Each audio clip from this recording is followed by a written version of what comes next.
Oi, gente! Estamos aqui começando mais uma live desse projeto que está quase chegando ao final, mas temos ainda algumas participações especiais. Então, hoje mais uma participação, vamos estar recebendo um pouquinho mais de informação e conteúdo. Mês da visibilidade lésbica, hoje vamos puxar um tema também que a gente tem que falar, que eu acho que é pouco falado e pouco reconhecido. E lembrando que depois tem live também com Doralice Bia Ferreira e eu e Karen, que logo menos estará aqui com a gente. Bom, para a live de hoje, vamos chamar mais uma mulher empoderada que tem muito a acrescentar, muito a trazer pra gente também, que é a Marina Ganzaroli. Então, a gente vai trocar, vai bater um papo. Pra quem não sabe, ela é advogada e eu vou trazer aqui pra poder se apresentar. Ela já participou do projeto passado no mês do orgulho e agora ela está aqui de novo. Deixa eu chamar ela.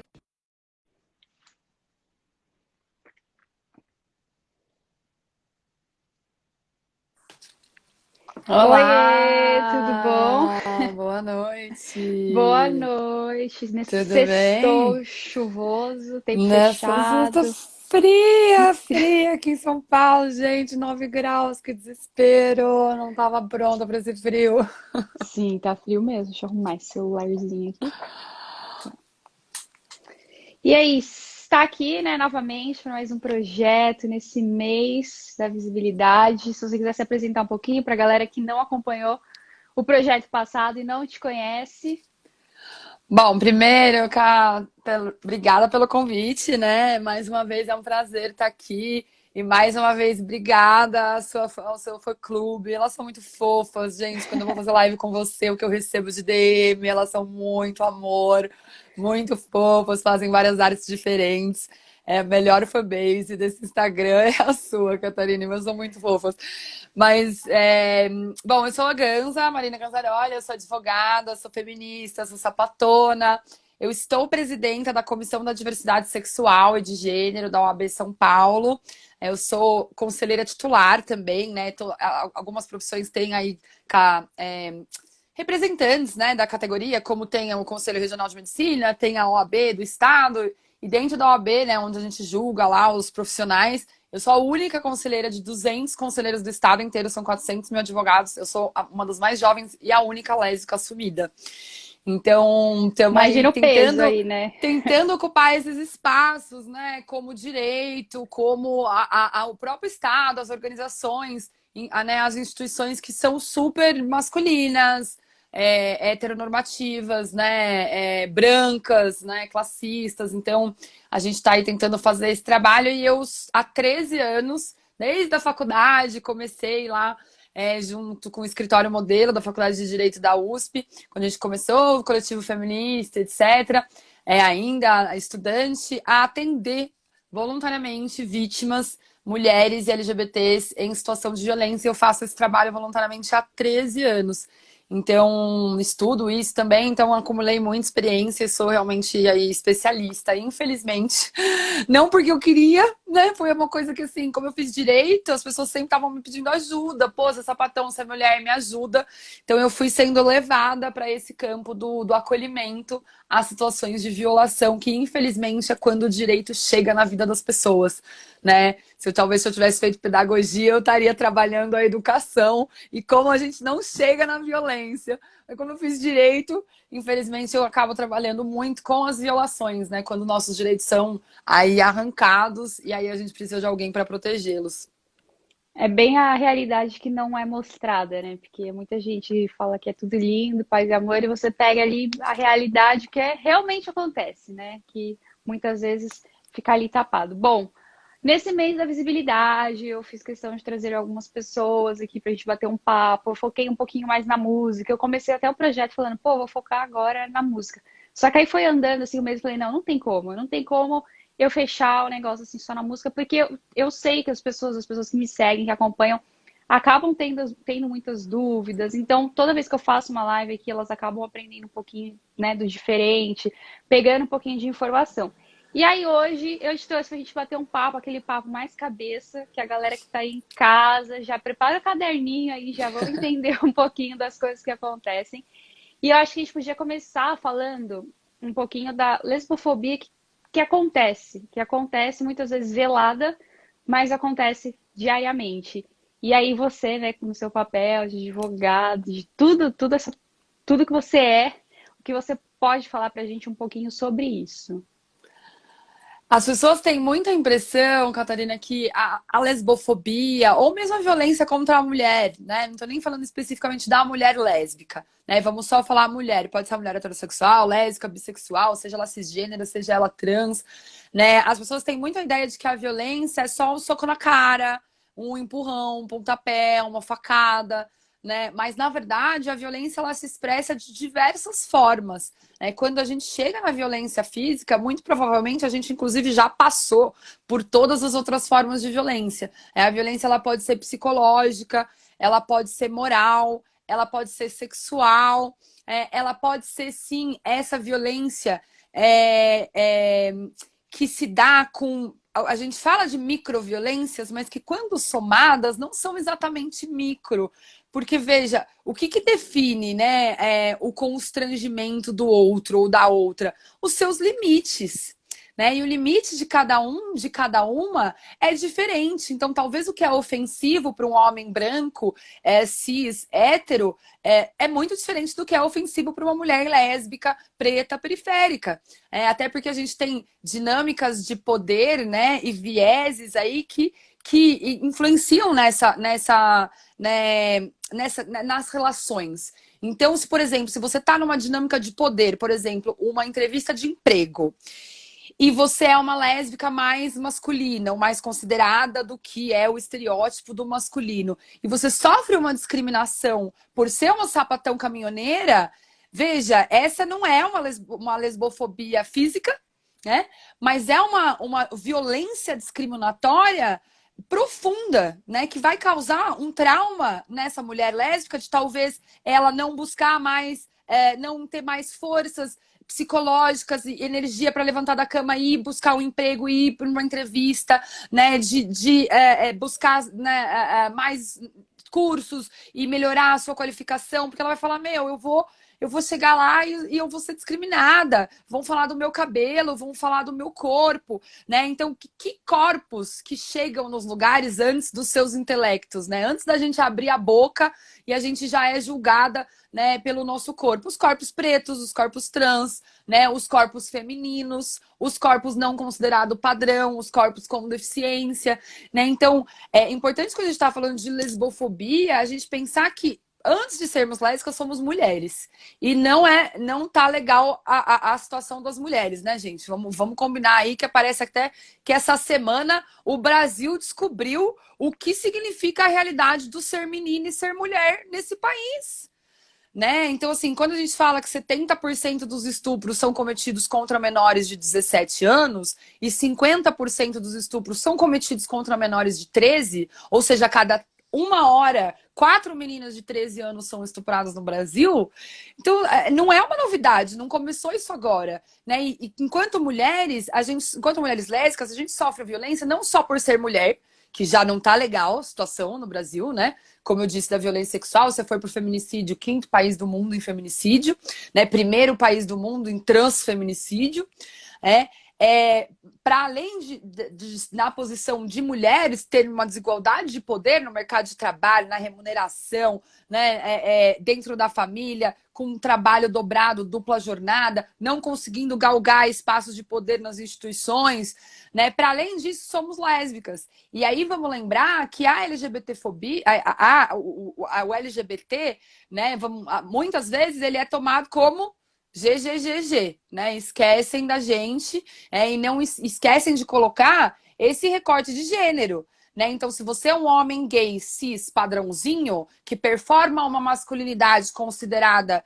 hegemônica, vamos combinar que você não tá tendo muitos problemas, né?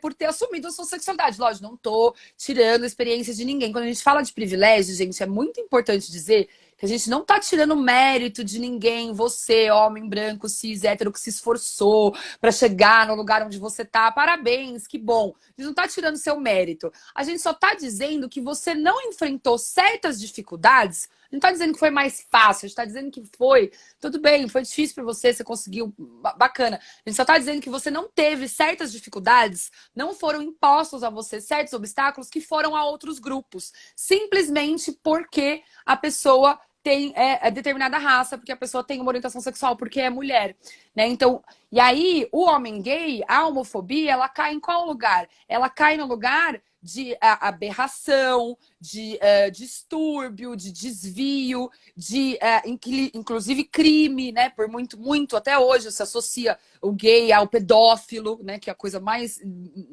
estatisticamente absurda, né? Porque você pega as vítimas, né? 90% das vítimas são meninas, né? Então, assim, são associações preconceituosas, discriminatórias, né? Que colocam a população de homens gays num lugar de desigualdade de poder. O que acontece quando uma sociedade cis heteronormativa, masculina, olha para a mulher lésbica? Ele não olha no lugar de aberração, ele olha no lugar de fetiche, ele olha no lugar de prazer, ele olha no lugar de perversão, ele olha como ele olha todas as mulheres. Você tá aqui para satisfazer o meu prazer. O seu corpo tá aqui para fazer aqui enfeitar a mesa. Né? A sexualidade das mulheres é colocada nesse lugar, né? A mulher que pega todo mundo, ela é vagabunda, ela é puta. O homem que pega todo mundo, ele é garanhão, ele é bonzão, ele é viril, né? Ele é o reizão do rolê. Então, assim, a nossa sexualidade que não está num lugar de ser exercida, né? E não a sexualidade do homem. Então, quando a mulher, para além de estar no espaço público, se coloca, não, eu quero sim ir para a universidade, eu quero sim ser presidenta da empresa, eu quero sim exercer essa profissão que me disseram que eu não podia exercer, de política, de economista, de engenheira, né? Eu quero sim de caminhoneira, né? De pedreira, enfim, que seja, né? Qualquer profissão, né, que seja considerada só dos homens, né, de metalúrgica. Fiz uma live esses dias com uma sapatona metalúrgica incrível, né, movimento sindicalista e tal. Para além da mulher escolher, né, falar, vou me colocar no mercado de trabalho, eu vou ocupar os espaços que foram me negados, ela também se coloca no lugar do prazer, de escolher livremente a quem ela vai amar, e quem ela pode amar, quem ela quer amar, com quem ela quer se relacionar. Então, assim, para essa sociedade machista é o cúmulo do cúmulo, porque você, além de ser mulher e tá querendo se colocar no mundo, você ainda vai se relacionar só com mulheres, né? Tá faltando alguma coisa nessa equação. O que tá faltando? Tá faltando falo, tá faltando masculino, tá faltando homem, né? Então, essa sensação de que não só os nossos corpos, mas a nossa sexualidade, ela pertence aos homens, é algo que permeia as nossas vidas, né? Então, por exemplo, uma discriminação. E aí, assim, é isso. A lesbofobia, ela pode se dar de muitas formas, no ambiente de trabalho, dentro de casa, mas ela sempre vai vir com esse recorte do gênero, né? Do fato de que somos mulheres, né? E a gente tem uma desigualdade de poder entre homens e mulheres na nossa sociedade, que é um absurdo, né? Nós, mulheres brancas, às vezes você pegar entre mulheres brancas e mulheres negras, é um absurdo também, né? Nós, mulheres brancas, ganhamos 44% a mais que as mulheres negras. Então vai somando esses marcadores sociais a diferença, né? E comparado com homens e mulheres, a gente ganha 30% a menos que os homens na mesma posição de poder, né? A gente é mais escolarizada no Brasil, mas a gente ocupa majoritariamente o mercado informal de trabalho. Então, são estatísticas, 52% da população brasileira é mulher. Quantas mulheres tem no Congresso Nacional? Nem 15%. Né? Então, é uma desigualdade de poder gigantesca. E que a gente tem visto muito visibilidade, né? Visibilidade, a gente fala de visibilidade, aí a marca vai lá e bota um arco-íris, eu vou lá, dou uma palestra, né? E você é convidada para fazer um público, uma marca grande. Poxa, que massa, que legal, visibilidade é bacana. Agora, o problema é a representatividade. Não adianta só visibilidade sem representatividade. Enquanto a gente não tiver mulheres lésbicas, indígenas, pretas, tomando decisões, estando em lugares de privilégio para tomar decisões de poder, a gente nunca vai ter uma política pública, nem de educação, nem de direito, nem de assistência social, que proteja, né, nós mulheres lésbicas da lesbofobia e da violência sexista, né, que não deixa de atravessar toda e qualquer lesbofobia que acontece com a gente. Toda mulher lésbica já sofreu algum tipo de lesbofobia, de um olhar a um constrangimento, a uma pergunta inadequada, né? Que são coisas que a gente tem que olhar para os nossos, né, para os nossos privilégios. Eu, enquanto mulher cis, por exemplo, ninguém nunca virou para mim e perguntou: ai, mas você chama Marina mesmo? O que você tem aí, né, embaixo da sua saia? Você fez cirurgia? Ou você nasceu assim? Ninguém nunca me perguntou isso. Imagina, as mulheres trans, a pessoa nem conhece você e já sai te perguntando se já fez cirurgia no seu genital. Que isso? Você nem me conhece, acabei de me apresentar para você. E a pessoa perguntando: ah, mas você fez cirurgia? Tem aí? Não tem? Entendeu? Então, assim, é o tamanho do privilégio da cisgeneridade, né? Então, é um pouco... Nossa, acabei falando muito. Eu sou terrível, Catarina. Você me fez uma pergunta Não, e eu mas saí falando... é uma aula, então pode falando. Desculpa, mas eu queria dizer isso. Eu Imagina. queria dizer que são muitas formas, né? Às vezes ela vem de outras formas e o limite quem dá é quem tá sofrendo violência, não quem tá cometendo. Se você achou que foi lesbofobia, então foi lesbofobia. Não é É quem sempre cometeu a assim, né? violência que tem que definir. É a É vítima. sempre assim. As pessoas falam, não, isso aqui foi transfobia, isso aqui foi lesbofobia. Não foi, só foi um comentário. Tipo, meu, isso daqui me pega. Eu fico, não é possível um negócio desse. Mas é muito o que você falou, né? A gente tá muito travado, tanto como mulheres lésbicas. A mulher já tá na minoria por ser mulher, lésbica, minoria ainda, e ainda você tem que estar naquele padrão imposto e aceito, entre aspas, por ser uma mulher lésbica. Se você está fora daquele padrão ali, você vai ser muito mais criticado, muito mais atacado, muito mais rejeitado.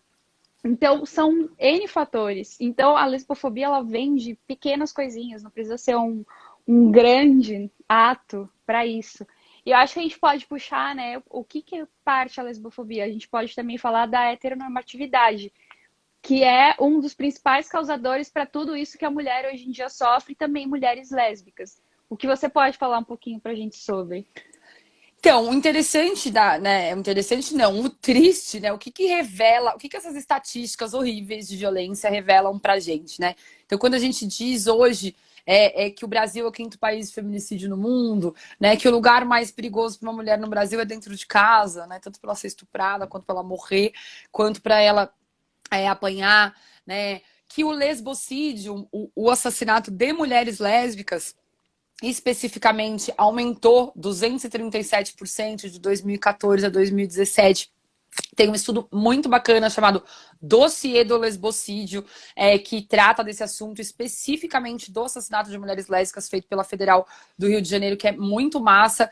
E assim, o que essas estatísticas horríveis revelam pra gente? Elas revelam a pontinha do iceberg, né? Elas revelam aquilo que a violência é aquilo que a gente consegue enxergar dessa desigualdade de poder de uma sociedade que é cis heteronormativa, que é racista, que é LGBTfóbica. Quando a gente está falando de interseccionalidade, é importante a gente dizer que não existe uma hierarquia de opressões. Os privilégios e as opressões, eles se entrecruzam e eles se sobrepõem.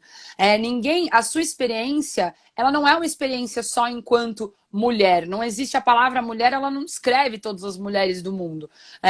A palavra homem não descreve todos os homens do mundo. Você não é só mulher. Você é filha da sua família, você é da sua cidade, você frequentou os lugares que você frequentou, você é branca, você é negra, você é cis, você é trans, você é indígena. Então, assim, são vários marcadores que determinam a sua experiência, né? Então, quando a gente está falando de quando a gente está apontando essas estruturas que mantêm o poder, os privilégios e o status quo na mão de certos grupos, né? Então, quando a gente está falando de uma sociedade que é cis heteronormativa, tudo parte nessa sociedade, do ponto de vista estrutural e sistêmico, de uma perspectiva do homem hétero cisgênero branco, né? Então, o que é a travesti? A travesti é a outra.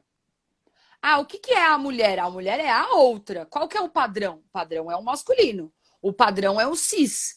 O padrão é o branco. Então, quem que tem raça? Quem que é racializado na nossa sociedade? Não somos nós, mulheres brancas. A gente tem raça, né? Inclusive, essa raça determina uma série de acessos a privilégios que temos. Mas quem que é racializado?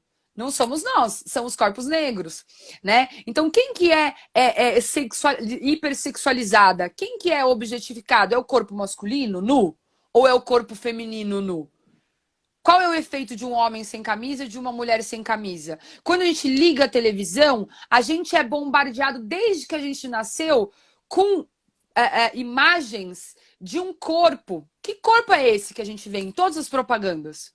Me descreve esse corpo. Como que ele é? Ele é magro, ele é jovem, ele é branco, ele é feminino, é um corpo de uma mulher para vender qualquer coisa, literalmente qualquer coisa, né?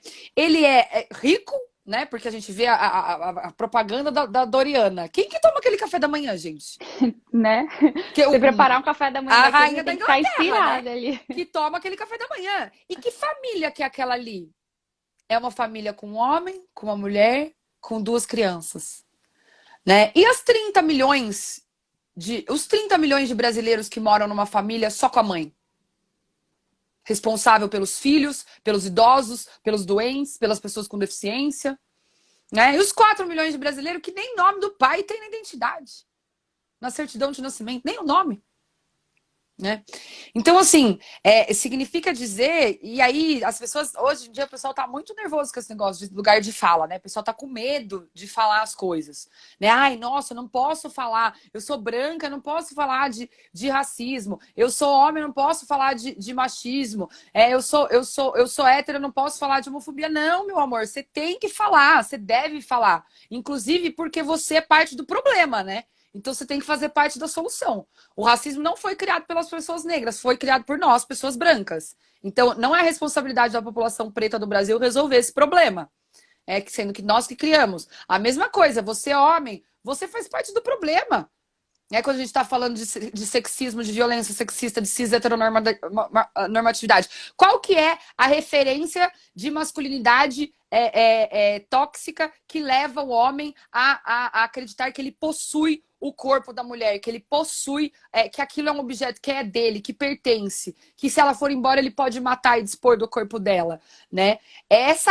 Da onde vem essa percepção? Não foi criada pelas mulheres, né? A gente está nesse contexto, então obviamente a gente reproduz isso, não estou falando que as mulheres não reproduzam o machismo, a gente reproduz, a gente não está em Marte, a gente está aqui, a gente nasceu e cresceu aqui, então a gente reproduz, a gente faz parte dessa estrutura sistêmica, mas os homens eles são parte do problema, eles precisam fazer parte da solução. Então, o lugar de fala nada mais é do que você se localizar. É o seu lugar social, é um papel ético você se localizar, porque isso determina as suas experiências. E aí você vai falar de racismo enquanto pessoa branca, enquanto pessoa que nunca foi perseguida no shopping, que nunca foi parada na blitz, que nunca foi questionada sobre seu cabelo numa entrevista de emprego, né? Você vai falar desse lugar de privilégio. Mas não é que você não pode falar, você tem que falar. Você deve falar, você é parte do problema, você tem que fazer parte da solução. Então é um pouco isso, né? Não dá pra gente também falar assim, o mundo é machista, cis heteronormativo, racista, não posso fazer nada em relação a isso. É um problema sistêmico, é um problema estrutural. Ó, lavo minhas mãos, não tenho nada a ver com isso. Não, a gente faz parte dessa estrutura, né? Então também é importante a gente se colocar nesse lugar, porque, como eu disse, quando a gente fala de interseccionalidade, a gente está falando dessas estruturas, cis heteronormatividade, o sexismo, né? O racismo, que são sistêmicas estruturais, mas elas só são porque elas são mantidas por pessoas. Pessoas reais, eu, você, né? A gente é individualmente responsável, né? Não, é óbvio, você não vai ter o nível de responsabilidade de um político que está lá fazendo uma proposta legislativa que retira o direito das mulheres de acessar, por exemplo, uma pílula do dia seguinte, um contraceptivo de emergência, né? Mas você tem uma responsabilidade no seu microcosmos, né? De começar essa mudança olhando para o espelho, entendendo como que você pode ter empatia com o que é diferente da gente, né? É muito difícil ter empatia, né? Por quê? Porque a gente tem os nossos próprios vieses, a gente tem a nossa própria história, né? Então é importante também não só colocar, perceber que essa cis heteronormatividade é o que está abaixo do iceberg, né? A propaganda sexista, a violência é a pontinha do iceberg, e essa estrutura sistêmica, ela é a que está debaixo, né, da superfície, que a gente não enxerga, a publicidade, a piadinha, né, a educação que coloca a mulher num lugar ou o homem no outro, né, o teto de vidro, a gente chega na empresa, não passa daquilo, né, a desigualdade econômica, isso que a gente não enxerga que está abaixo da superfície. Mas também é importante que a gente não fique colocando toda a responsabilidade da desigualdade num sistema, na estrutura, porque a gente faz parte dessa cultura. E aí todo mundo pode fazer alguma coisa para melhorar, né, essa situação. É que a gente tem que tentar sempre passar para o outro, né? O que que adianta a gente ficar falando para nós, por exemplo, eu sei que eu nunca cometeria certas atitudes, então a gente tem que lutar contra isso. Então, óbvio que a gente tem que sair da nossa bolha e tentar pegar né, a galera que tá fora para as pessoas entenderem isso. Igual você falou agora há pouco, sobre masculinidade tóxica. Quantas lésbicas, né? O quanto isso afeta nós mulheres e também o quanto isso afeta nós mulheres lésbicas, porque muitas mulheres lésbicas são colocadas naquele lugar de que tá querendo ser homem.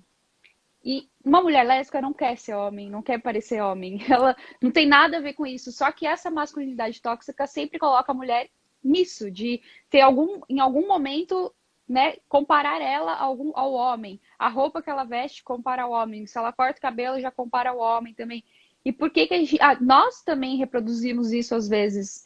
E por que que isso acontece, sabe? Por que que a gente foi criado nessa sociedade que foi implantando isso na nossa cabeça desde pequeno? E a gente tem que, né, desconstruir isso ao longo do tempo. Mas isso afeta muito. Isso afeta a vida de muitas pessoas. Assim como você falou, eu sei dos meus privilégios, você sabe dos meus privilégios. Mesmo sendo mulher lésbica, mesmo, né, estando naquela comunidade que já é muito atacada, que já sofre muito. Mas eu sei dos meus privilégios em cima de outras lésbicas. De outras lésbicas que não são cis, de outras lésbicas pretas, gordas, periféricas, e que não estão dentro desse padrão que é tratado como o normal e o certo dessa sociedade. Então, essa masculinidade, a gente tem que tentar lutar muito contra isso e tentar desconstruir também muito isso. Não, e muitas vezes, Catarina, o que a gente vê, e é como eu disse, nós, mulheres lésbicas, não é porque a gente está empoderada e estudando, e enquanto mulheres brancas buscando o nosso letramento racial, que assim, resolveu, tá aqui, estrelinha, ó, desconstruidona, né? É um processo contínuo, porque veja, eu posso estudar muito sobre o tema, eu posso buscar conhecer, eu posso trocar com as minhas manas e com as minhas amigas e ouvir, tentar ter empatia pela perspectiva do outro, da outra. Em relação a alguns privilégios, eu vou, por exemplo, eu vou continuar, eu posso ter todo o letramento racial do mundo, eu vou continuar indo dormir branca e acordando branca, o que significa que eu vou continuar não sendo parada pela Blitz e não sendo perseguida no supermercado, né? Então, qual que é o próximo passo que eu posso dar aí enquanto uma mulher lésbica antirracista, né? Para garantir que a gente chegue num lugar de maior equidade étnico-racial, de diversidade sexual e de gênero, né? Todo mundo tem esse papel. E esse negócio da masculinidade tóxica é super perigoso, porque muitas vezes a gente, como a gente não tá fora do mundo, a gente tá nesse mundo e a gente reproduz isso o tempo todo, eu vejo muitas amigas lésbicas buscando reproduzir uma masculinidade tóxica para se afirmarem enquanto poderosas, enquanto viris, né? Por quê? Porque a gente foi criada e a gente tem na nossa cabeça um estereótipo do que é considerado padrão ou ideal do feminino e do masculino. Não à toa a gente considera características como a fragilidade, o cuidado, a sensibilidade, a família, o doméstico, o fraco, né? No lugar do quê? Do feminino. E a gente coloca a força, a bravura, o poder, o dinheiro, o político, o público, no lugar do quê? Do masculino. Né? Então, assim, não à toa tem algumas profissões que a gente nem fala no feminino, né? A gente fala o médico, o engenheiro, o político, o empresário. E aí a gente vai falar de outras profissões, a gente fala a enfermeira, a pedagoga, a professora, a terapeuta, a assistente social. Não à toa, as profissões que a gente identifica como masculinas são mais valorizadas no mercado de trabalho, do ponto de vista do status social, e são melhores pagas. E as do feminino, menos privilegiadas e mais mal remuneradas. Né? Então, assim, quando você reproduz uma masculinidade, o que você está dizendo? Você está dizendo, não, eu sou, né, eu tenho poder. Eu posso acessar esse lugar de poder, de privilégio, de dominação que o homem acessa. Como é que eu vou fazer isso? Eu vou me aproximar ao máximo de uma masculinidade. Então, não à toa, você vê muitas vezes, né, mulheres que são bem-sucedidas no mercado de trabalho, que quando vão falar com os homens, vão falar como? Vão falar na chave que eles foram educados para entender. Que é de uma masculinidade tóxica, que é falar grosso, que é falar firme, que é não deixar passar nada. Né? Ao invés de pensar como é que a gente pode fazer uma política, como é que a gente pode fazer negócio, como é que a gente pode garantir uma educação, como é que a gente pode, nos nossos relacionamentos, reproduzir menos essa toxicidade da masculinidade e pensar mais em como a gente pode extrair coisas boas, né, das feminilidades. Né, gente, não sei se vocês viram as pesquisas. Todos os países que são governados por mulheres foram os primeiros, os melhores índices de enfrentamento à pandemia, ao Covid-19, são de países que são governados por mulheres. Ou, né, enfim, conduzidos por mulheres. Né? O que isso diz, né, pra gente? O que diz pra gente o fato de que benefícios como, por exemplo, Bolsa Família são 99% dados para mulheres? Porque quem está se preocupando com a sustentação dos filhos e da família e não está pegando dinheiro e indo gastar em pinga, quem que é a mulher? Né? Então, assim, e a gente fica nesse negócio que pra gente ser bem sucedido, a gente tem que ser mais próximo o quê? Dessa masculinidade tóxica. Né? Então, poxa, Nova Zelândia, exato, Nova Zelândia que eu diga. A gente tem países que avançaram muito na igualdade de gênero no momento que democratizaram o seu Congresso. Com a mulher no Congresso, a coisa começou a mudar. Porque é outro jeito de pensar. A gente foi educada o quê? Para cuidar do outro. A gente não foi educada só para pensar na gente. Né? A gente nasceu aqui, já tá com o bebê. Aprendendo a passar roupa, brincando de mãe. A gente foi educada para ser mãe. Desde sempre.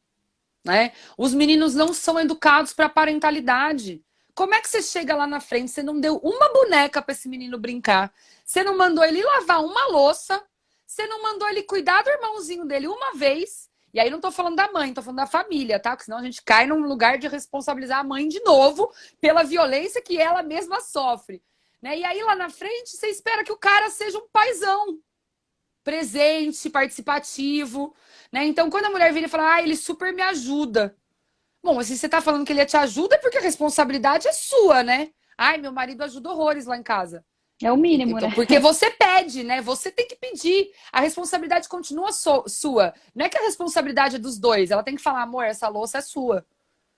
Né? Ele não tá pensando que a louça é dele também. Ele não tá fazendo... Ele faz o favor pra ela de ir no supermercado fazer a compra. Você não escuta um homem falando, né? Minha mulher me ajuda em casa a cuidar dos meus Exatamente. filhos. Quem que dá a lista do supermercado? Quem que faz o planejamento do que vai ser a mistura, que vegetal que tá faltando? Quem que faz? Ó, o planejamento mental aqui de pensar uniforme, comida, mistura da semana, não sei, tem que comprar aqui produtos de limpeza. Olha a carga mental. Gente, isso é trabalho mental. Isso é um monte de trabalho produtivo, reprodutivo. Você, né, fazer a organização de tudo isso. Então ele me ajuda por quê? Porque você preparou tudo, fez a conta, viu que tinha na geladeira, viu que não tinha, planejou para a família inteira, para a mãe, para a tia, para gato, para cachorro, para periquito, e entregou a listinha prontinha na mão dele, aí ele foi lá, nossa, ele é ótimo, me ajuda horrores. Então, assim, e aí a gente cai no lugar de novo de mas é porque a mãe dele não ensinou isso.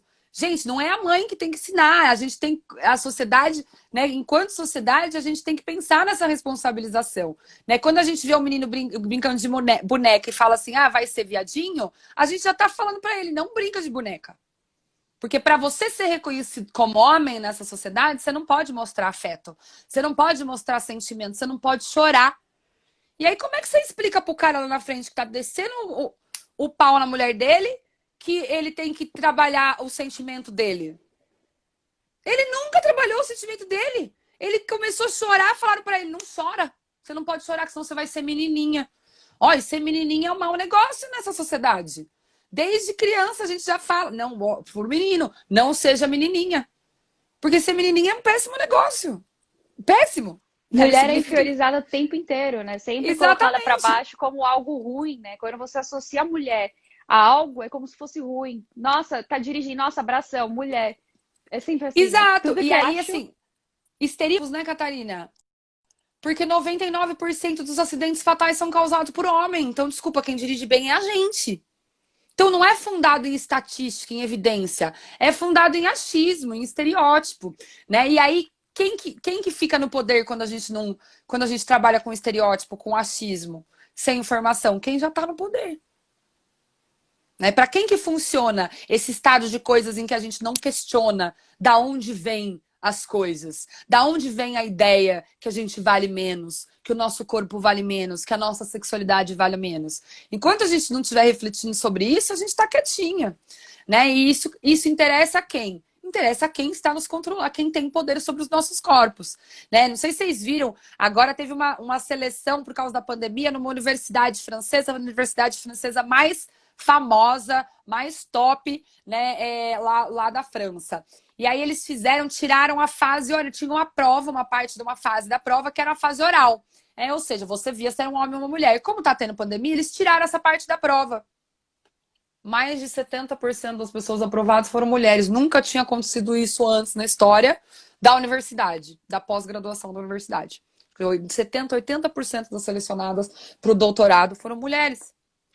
Né? Então, assim, imagina, só imagina, se a gente tirasse a fase oral, o exame oral, da magistratura, o concurso que você faz para virar juiz ou juíza no Brasil. Tira! Você não vê a cara do cidadão. Você não sabe se ele é preto, se ele é branco, se ele é mulher, se ele é homem. Gente, sabe qual seria o resultado disso? Em qualquer carreira, qualquer Ministério Público, polícia, qualquer universidade, se você tirasse a parte oral, da fase oral, você pode ter certeza que a seleção seria completamente diferente. O que ia ter de mulher preta, o que ia ter de homem preto, o que ia ter de mulher, não ia estar escrito. Porque a partir do momento que você vê, chega o que antes? Chega os nossos preconceitos, o que está aqui na cabeça de todo mundo. Né? E o problema não é ter preconceito, todo mundo tem, né, vieses, a gente veio de algum lugar, é o que eu disse, a gente está nessa estrutura. O problema é quando você pega esse viés que tem na sua cabeça e você transforma ele numa ação. Aí a gente chama de discriminação. Essa é a diferença entre preconceito e discriminação. Preconceito todo mundo tem. Inclusive, a gente precisa, né, desses vieses para fazer associações mentais e trabalhar mais rápido. Em si, por essência, os vieses não são ruins. O nosso cérebro faz associações com as experiências que a gente teve anteriormente, precisamente para facilitar as nossas reações racionais. Isso é normal, isso é da neurobiologia do nosso cérebro. Né? A questão é quando você pega esse viés e você fala, não, então eu vou fazer o quê? Eu vou fechar o vidro, eu vou segurar a minha bolsa. Por quê? Porque é um homem negro. Aí é ação. Aí eu tô discriminando. Porque aquele viés, ele agiu automaticamente. Né? Então, é isso. Né? Como que a gente reflete sobre esses vieses, esses preconceitos, para que eles não virem discriminação, né? E a gente não coloque determinadas pessoas num lugar e outras em outro. Gente, quando a gente fala que travesti no Brasil morre com 35 anos de idade, a pessoa, para ela morrer com 35 anos de idade, ela tinha que pegar o túnel do tempo e voltar lá na Idade Média, que não tinha injeção, não tinha remédio, não tinha penicilina, o povo nem fervia água, não tinha esgoto. O povo morria com 30 anos porque não tinha esgoto. Né? Não tinha, entendeu? Não tinha nada. Idade média. A gente está hoje aqui, 2020, com uma parte inteira da população brasileira que morre antes dos 35 anos de idade. Né? Então, assim, o que isso significa? Significa que essa pessoa não teve acesso a nada do básico, do básico, do básico. Num nível idade média, num nível esgoto, saneamento básico. Ela está morrendo com 35 anos de idade. Né? Então, assim, não é estatística. É dado. né? Eu sou cientista, trabalho com evidência, né? A minha pergunta é, como é que a gente faz para mudar isso? Como que a gente se auto-implica nesse processo e acha soluções juntos para esses problemas? Porque a gente faz parte dessa sociedade. E enquanto, né, todo mundo não puder exercer todos os aspectos da sua cidadania, da sua dignidade, seja a sua sexualidade, seja o seu afeto, seja, enfim, o que quer que a sua religião, a sua opinião política, qualquer que seja, né? Então a liberdade de todos está em risco. De todos. Né? Até 2013, gente, a gente não podia casar. Até 2013. É muito recente. As mulheres, né, héteras, elas conquistaram o direito de casar com quem elas queriam, sem precisar de autorização do pai, lá no começo do século. A gente, mulher lésbica, conseguiu o direito de casar agora com quem a gente queria, né? Independentemente, não só de pai, mas no caso, independentemente do Estado, achar que a gente tinha que casar com um homem. Agora, em 2013, até 2013, as pessoas LGBT não tinham direito de se casar. Né? O que significa que uma parte da população, né, lá atrás conseguiu esse direito. Os homens sempre puderam casar com quem eles queriam, os homens héteros, né? Mas as mulheres héteras, elas, né, foi uma grande conquista. Você precisava de autorização do seu pai para casar. Tinha um dote, inclusive. O cara ganhava um dinheiro para casar com você. Né? Isso era na lei. Né? Então, e a gente passou dessa fase. Mas as mulheres lésbicas continuaram por mais décadas, 80 anos, 100 anos, não podendo casar com quem elas queriam. Eu não podia casar com a minha esposa, então eu não podia casar com quem eu queria. Né? Então, assim, quando a gente olha sobre a perspectiva do privilégio, a gente fala assim, nossa, realmente, né? Nunca tinha parado para pensar dessa perspectiva. Né? Então, é um pouco isso, assim, né? A gente tem muito caminho ainda, muito, muito, muito. Por exemplo, o fato de que a gente não tem dados, a gente tem muito pouco dado. A gente não consegue, por exemplo, né, o censo brasileiro não tem essa pergunta. Qual a sua orientação sexual? A gente não consegue dizer. A gente estima que a população LGBT brasileira, proporcionalmente, seja uma das maiores do mundo. Né?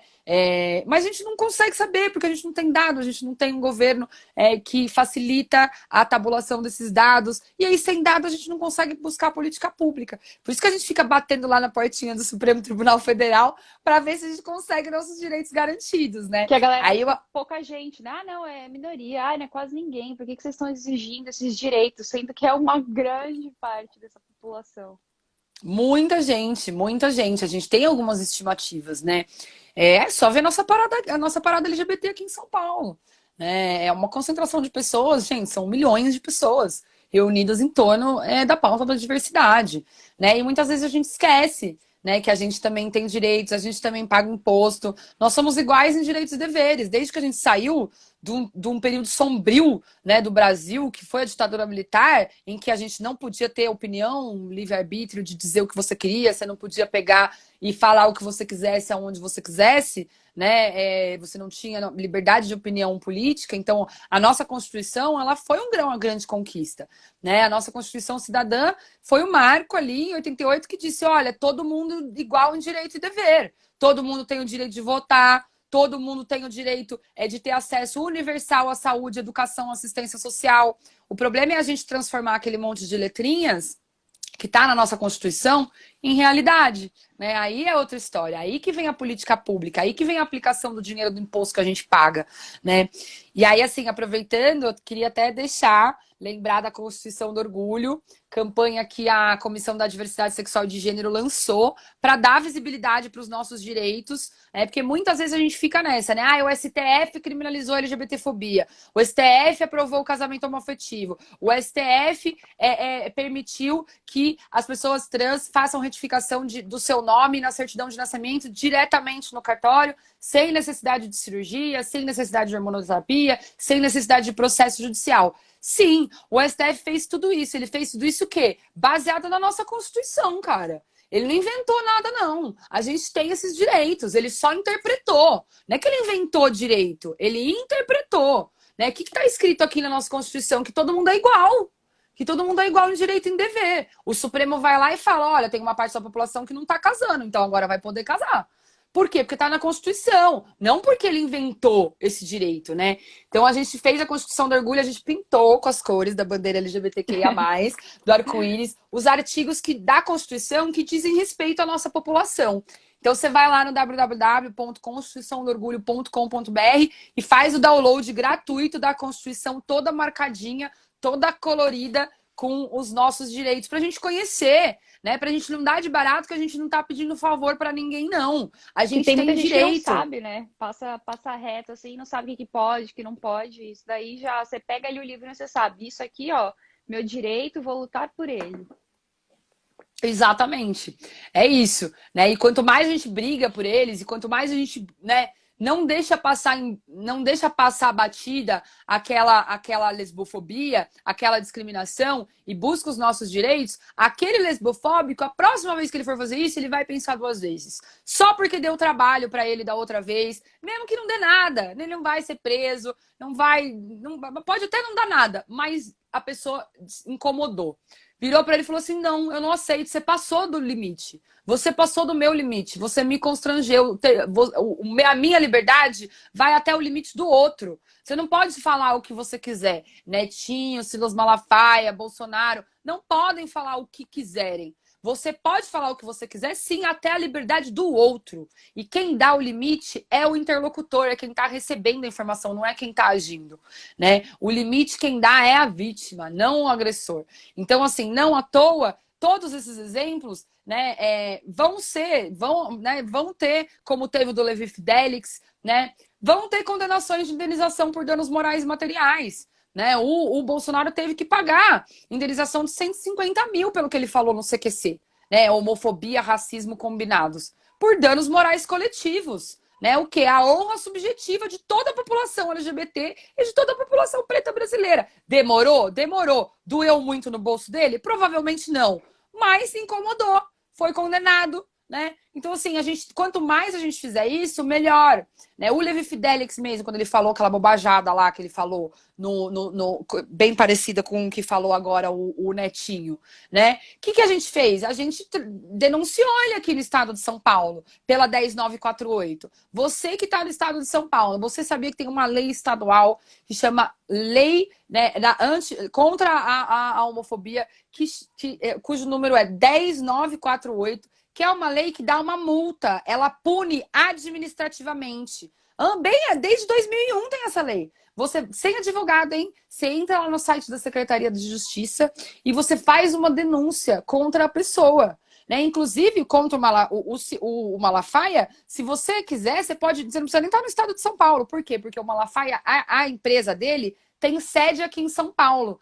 E o Tami é do estado de São Paulo. E foi cometida violência contra o Tami. Então, se você quiser ir lá na Secretaria de Justiça e fazer uma denúncia contra o Malafaia, você pode. Agora, entra lá no site da Secretaria de Justiça do estado de São Paulo e faz uma denúncia contra o Malafaia. Fala: eu sou LGBT, eu me senti ofendido com o que ele falou. Isso afeta a todos nós, isso desrespeita a todos nós. Por quê? Porque pela lei 10948, ele não pode fazer isso. E ele leva uma multa. O Levi Fidelix foi condenado, levou uma multa pelo que ele falou no debate. Por quê? Porque ele era parlamentar à época pelo estado de São Paulo e também o fato de que o debate foi nacional. Então, por exemplo, eu fui depor nesse processo. Eu falei que no debate minha mãe me ligou, falou: tá tudo bem, você tá bem, acabei de assistir o debate, foi horrível, né? E aí, assim, ele foi condenado, teve que pagar a multa, né? Então, assim, tem que denunciar, gente, porque daí a próxima vez que ele for falar uma bobagem dessa, ele vai pensar duas vezes.